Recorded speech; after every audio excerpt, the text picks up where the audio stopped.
NEET એટલે national eligibility entrance test, જે pass કર્યા પછી જ તમે ડૉક્ટર બનવા માટે એલિજિબલ થાવ છો. આટલી અગત્યની પરીક્ષાનું પેપર લીક થઈ જાય છે.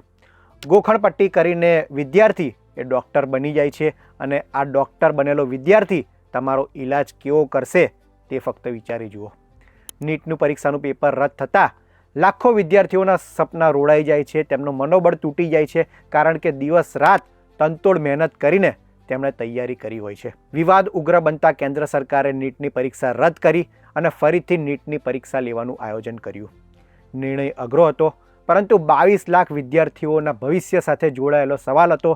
તેના કારણે આ અઘરો નિર્ણય કેન્દ્ર સરકારે લેવો પડ્યો. નીટની પરીક્ષામાં ફરી કોઈ ગડબડી ન થાય તે માટે સરકારે આકરા પગલાં લીધા છે. પહેલી વખત નીટની પરીક્ષામાં 2.5 લાખથી વધુ સુરક્ષાકર્મીને તૈનાત કરવામાં આવ્યા છે.